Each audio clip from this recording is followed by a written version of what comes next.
کہ یہ نظام معیشت جس میں سودی لین دین ہوتا ہے یہ مسلمانوں کا نہیں بلکہ یہود و نصارہ کا ہے۔ اور جاہلیت کے دور میں اسلام کے آنے سے پہلے، نبی کریم صلی اللہ علیہ وسلم کی بعثت سے پہلے، امام الانبیاء کی آمد سے پہلے، جاہلیت کے دور میں لوگ اسی نظام معیشت کو اپنائے ہوئے تھے، سودی لین دین کیا کرتے تھے۔ ایک شخص جو مالدار ہوتا وہ کسی غریب کو اگر فرض کریں 100 دینار قرضہ دیتا تو وہ اس سے مطالبہ کرتا کہ تم نے 110 دینار واپس کرنے اور اس کر دیتا۔ ایک مہینہ مدت مقرر ہونے کے بعد جب یہ مدت گزر جاتی تو وہ 110 دینار واپس نہ کر سکتا، یہ کہتا کہ میں تمہیں 1 مہینہ اور مہلت دیتا ہوں لیکن اب 120 دینار واپس کرنے ہوں گے۔ پھر اس طرح ہر مہینے سود کی مد میں پیسے بڑھتے چلے جاتے اور آخری مرحلہ یہ آتا کہ سود کی رقم اصل رقم سے بڑھ جاتی، اصل قرضے سے سود کی رقم جو ہے وہ بڑھ جاتی، اور اس کو اسلام نے سراسر ظلم قرار دیا ہے، بہت بڑا ظلم۔ یہ کہاں کا انصاف ہے کہ آپ کسی کو 100 دینار قرضے پر دیں اور اس سے 110 دینار وصول کریں، یا اس سے 101 دینار، یعنی جتنی اصل رقم ہے اس سے زیادہ وصول کرنا، یہ کسی طور پر انصاف نہیں کہلا سکتا، یہ یقینی طور پر ظلم ہے۔ یہی وجہ ہے کہ نبی کریم صلی اللہ علیہ وسلم نے جب حجۃ الوداع کے موقع پر خطبہ حجۃ الوداع ارشاد فرمایا تو اس میں آپ صلی اللہ علیہ وسلم نے جہاں جاہلیت کے دور کی بعض خصلتوں کو باطل قرار دیا، جاہلیت کے خونوں کو باطل قرار دیا، وہاں نبی کریم صلی اللہ علیہ وسلم نے جاہلیت کے سود کو اپنے قدموں تلے قرار دیا اور اس کو باطل قرار دیا۔ آپ نے فرمایا الا ان ربا الجاہلیت موضوع تحت قدمی، کہ میرے قدموں کے نیچے ہے وہ جاہلیت کا نظام معیشت۔ کون سا نظام معیشت؟ جس میں سودی لین دین ہوتا تھا۔ اور مسلمانوں ذرا سوچو، امام کائنات امام الانبیاء حضرت محمد صلی اللہ علیہ وسلم جس سودی لین دین کو اپنے پاؤں تلے روند رہے ہیں اور جس کو باطل قرار دے رہے ہیں، آج مسلمان، اور وہ بھی وہ کہ جو اس امام کے ساتھ، اس امام الانبیاء کے ساتھ محبت کا دعویٰ کرتے ہیں، اس نبی کے امتی ہیں، اس نبی کی طرف اپنی نسبت کرتے ہیں، وہی مسلمان آج اسی سودی نظام معیشت کو اپنائے ہوئے ہیں، جس کو آپ صلی اللہ علیہ وسلم نے پاؤں تلے روند ڈالا، اس کو باطل قرار دیا۔ آج مسلمان خوشی سے اسی نظام معیشت کو اپنائے ہوئے ہیں۔ تو میرے بھائیوں، یہ نہایت بدقسمتی کی بات ہے کہ نبی کریم صلی اللہ علیہ وسلم ایک نظام معیشت کو باطل قرار دیں اور ہم اس کو بصد خوشی قبول کر لیں۔ میرے بھائیوں، اللہ تعالیٰ نے قرآن مجید کے اندر اس سودی لین دین کی برائی کو اور اس کی سنگینی کو بہت سے مقامات پہ بیان کیا ہے اور مختلف انداز سے بیان کیا ہے۔ چنانچہ اللہ تعالیٰ فرماتے ہیں، وہ آیات جن کی میں نے تلاوت کی، ان میں سے پہلی آیت پہ اللہ تعالیٰ فرماتے ہیں الذین یأکلون الربا لا یقومون الا کما یقوم الذی یتخبطہ الشیطان من المس، کہ وہ لوگ جو سود کھاتے ہیں، سودی لین دین کرتے ہیں، یہ قیامت کے دن کس طرح اٹھیں گے؟ اس طرح جیسا کہ کسی شخص کو ایک شیطان چھو کر اس کو مخبوط الحواس بنا دیتا ہے، دیوانہ اور پاگل۔ تو یہ شخص جو سودی لین دین کرتا ہے دنیا کے اندر، یہ قیامت کے دن اسی حالت میں اٹھایا جائے گا، مخبوط الحواس آدمی کی حالت میں اٹھایا جائے گا، مجنون اور پاگل کی حالت میں اٹھایا جائے گا۔ یہ صحت و سلامتی کے ساتھ نہیں اٹھایا جائے گا، بلکہ یہ اسی انداز سے اٹھایا جائے گا، کیونکہ اس نے اپنی زندگی کے اندر علم ہونے کے باوجود، جاننے کے باوجود اس نے سودی لین دین کیا اور سودی نظام معیشت کا حصہ بنا۔ میرے بھائیوں، یہ جو سودی لین دین ہے اور یہ جو نظام معیشت ہے، اس کے بارے میں آپ کو پتہ ہونا چاہیے کہ اللہ تعالیٰ نے اس نظام معیشت کو تباہ و برباد کرنے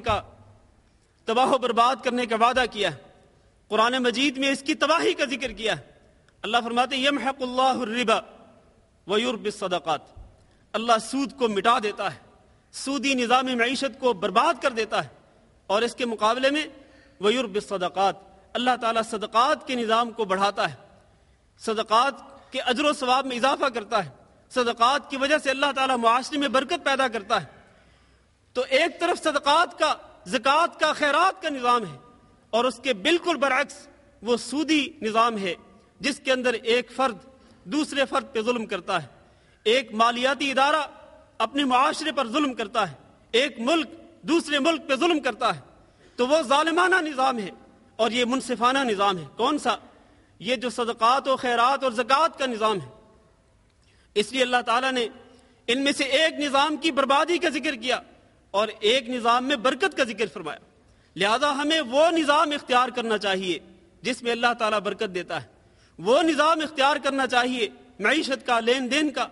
جس میں اللہ تعالیٰ نے اضافے کا وعدہ فرمایا۔ اور پھر آپ دیکھیں اللہ تعالیٰ نے سورۃ فاطر میں یہ بھی ارشاد فرمایا وَمَا آتَيْتُم مِّن رِّبًا لِيَرْبُوَ فِي أَمْوَالِ النَّاسِ فَلَا يَرْبُو عِندَ اللَّهِ وَمَا آتَيْتُم مِّن زَكَاةٍ تُرِيدُونَ وَجْهَ اللَّهِ فَأُولَٰئِكَ هُمُ الْمُضْعِفُونَ۔ یہاں بھی وہی ایک طرف سودی نظام اور ایک طرف زکوٰۃ کا نظام۔ سود کے بارے میں اللہ نے فرمایا کہ جو تم سود دیتے ہو اس لیے کہ لوگوں کے مال میں اضافہ ہو جائے، جس طرح کہ آج کل بھی لوگ یہی سمجھتے ہیں کہ گھر میں بیٹھے بیٹھے آپ 10 لاکھ روپے بینک میں فکس کرا کے رکھ دیں، آپ کو گھر میں بیٹھے بیٹھے ہی ہر مہینے فکس منافع ملتے رہیں گے۔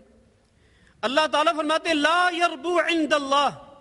یہ آپ کے حساب سے تو آپ کے مال میں اضافہ ہو رہا ہے، لیکن اللہ کے حساب سے اس مال میں اضافہ نہیں ہو رہا۔ اور اس کے مقابلے میں وما آتیتم من زکاۃ تریدون وجہ اللہ، اللہ کی رضا کی خاطر جو تم زکوٰۃ دو گے۔ میرے بھائیو آپ دیکھیں کہ میں نے پہلے بھی کہا کہ اللہ تعالیٰ مقارنہ کر رہے ہیں دو نظاموں کے درمیان، وہاں سورۃ بقرہ کی آیات میں بھی اسی طرح اور یہاں سورۃ فاطر کی آیات میں بھی اسی طرح۔ سودی نظام معیشت میں کیا ہوتا ہے کہ غریب کا مال جو ہے،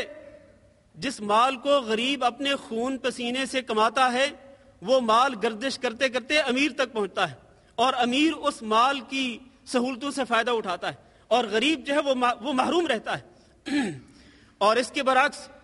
نظام زکوٰۃ جو ہے اسلام نے جو دیا، اس میں کیا ہے؟ اس میں امیر کا مال غریب کی طرف آتا ہے، امیر کا مال جو ہے وہ گردش کرتے ہوئے وہ غریب کی طرف جاتا ہے تاکہ غریب بھی اس مال سے استفادہ کر سکے۔ مال جو ہے وہ ایک جگہ پہ منحصر نہ ہو، ایک طبقے کے اندر بند ہو کر نہ رہ جائے، بلکہ غریب طبقے کی طرف بھی وہ مال جائے۔ تو یہ نظام زکوٰۃ ہے، اسلامی نظام معیشت ہے، اور وہ یہود و نصارہ کا نظام معیشت ہے، وہ جاہلیت کا وہ نظام معیشت ہے۔ تو اسلام جو ہے وہ اس طرح کے نظام سے اپنی برات کا اعلان کرتا ہے۔ وَمَا آتَيْتُم مِّن زَكَاةٍ تُرِيدُونَ وَجْهَ اللَّهِ فَأُولَٰئِكَ هُمُ الْمُضْعِفُونَ، اللہ کی رضا کی خاطر جو تم زکوٰۃ دو گے ان کو کئی گنا اجر و ثواب دیا جائے گا۔ میرے بھائیو یہ سود ایسی چیز ہے کہ جس کی وجہ سے سودی لین دین کرنے والا، سود کھانے والا، سود کھلانے والا، یہ شخص اللہ اور اللہ کے رسول کی لعنت کا مستحق ٹھہرتا ہے۔ نبی کریم صلی اللہ علیہ وسلم کے بارے میں ایک صحابی ارشاد فرماتے ہیں کہ لعن رسول اللہ صلی اللہ علیہ وسلم آکل الربا وموکلہ وکاتبہ وشاہدیہ وقال ہم سوا، کہ آپ صلی اللہ علیہ وسلم نے لعنت بھیجی سود کھانے والے پر، سود کھلانے والے پر، اور سود کو لکھنے والے پر۔ سود کا جو معاملہ ہے، جو بھی اس کو کمپوز کرے گا، جو اس کو لکھے گا، وہ بھی اللہ کے رسول کی لعنت کا مستحق۔ وشاہدیہ، اور جو اس معاملے کے گواہ ہوں گے، دو گواہ، وہ بھی اللہ کے رسول کی لعنت کے مستحق ہوں گے۔ اور آپ نے فرمایا ہم سوا، گناہ کے اعتبار سے یہ سارے کے سارے برابر کے شریک ہیں، کھانے والا بھی، کھلانے والا بھی، لکھنے والا بھی، گواہ بننے والے بھی، یہ سارے کے سارے گناہ میں برابر کے شریک ہیں۔ تو اس سے تو اللہ سے، اس نظام معیشت سے اللہ تعالیٰ کی رحمت سے دوری نصیب ہوتی ہے، اللہ کی رحمت نصیب نہیں ہوتی ہے، انسان